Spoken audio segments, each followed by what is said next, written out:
Hi guys, Russell from Prem Plant. Just want to do a real quick walk around on the Iveco 4x4 service truck fitted with the Prem Plant service module.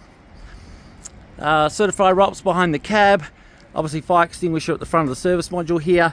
You just want to make sure as part of your walk around that is in charge, stamped and dated. Jump start receptacle, port denotes 24 volt this truck. Battery isolator, starter isolator and e-stop. The battery isolator is really important that that's not switched off 10 minutes prior after shutting the machine down, because there's still some, it can cause issues with the AdBlue clearing the lines out. AdBlue fuel tank there. Mud guards through here with the wheel chocks on. And here we've got our non-potable water for washing hands and soap and whatever else. High pressure grease tank up the back. To refill that, it needs to be actually changed out. There's no filler for that, so it's a simple bolt on, bolt off. PDS 80 air compressor. As part of your pre-start, you want to check all the oil, water, and any defects. On the back here, we've got the isolator and e-stop for the compressor itself, and another fire extinguisher. No handrails on top of any of our service modules, but there are work lights up there, and they are all operated from the cab. Around the offside, the operator wouldn't really come around here, but a couple of things to note is that there's some isolation valves for the fuel tank and also the other pump. So if there's a leak or you need to do any maintenance, you come around here and isolate these taps so you can retain the fluid inside. All our diaphragm pumps are fitted with regulators. They should not be set to any higher than 70 psi. Putting them higher will not increase the flow. However, they may damage the pump.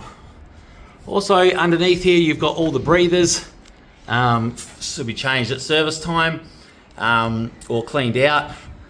And that's about it. The other thing you will notice, everything's off the ground on this, so it's really easy to clean out at the end of shift. All right, cool. Now we'll jump into the operation of the service module. All right, guys, let's have a quick look inside the service module and how it operates and what we need to do. A really simple system. So basically we've got our remote start for the air compressor.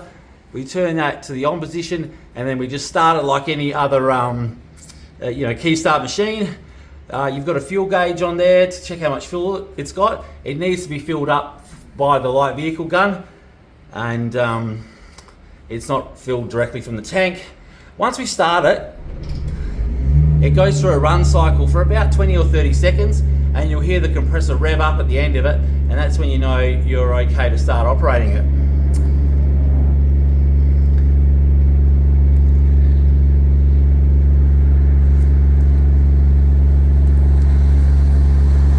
Alright, while that's doing its thing, and there it goes now.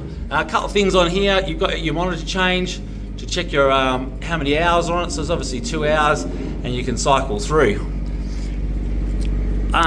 Behind here we've got our sight glass for our diesel and also coolant back there. It's important to note that the oils and coolant do not have overfill protection. If you do overflow them, they will come out the breathers inside the service module, so just keep an eye on. And the diesel has a band law overfill protection fitted to it, so the gun will actually shut off. It's important to note that if the gun does shut off, do not hold it on, because you may cause damage to the truck. So there's obviously our fill point for our diesel. And then we've got our waste four-way valve here. Obviously it can suck, but also can be flipped across here, and you can actually pump the oil out of the service module as well. The waste, you've got 2 oils and coolant up the top, and then an air line. Here's our bulk diesel reel here, and our light vehicle gun here. This meter here will tell you how much fuel you've pumped on the diesel. It will swap over automatically from light vehicle to the high flow, and then we've just got some small meters on the hose reels. Below here, all the fill points for our oils and our waste if we're sucking that out.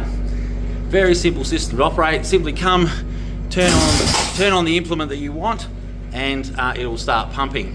And then when you're finished, obviously reverse, switch it off, take any fluid out of line before you roll it up. And that's about it. A couple of maintenance items. We have our oiler here, which you can see obviously is full of oil, and then this one here is a water separator. So you check them, you know, daily, but the reality is you'd probably only do need any maintenance once a week. And then to turn the compressor off, simply switch it to the off position. And that's a wrap. Until next time, guys, stay safe and take it easy.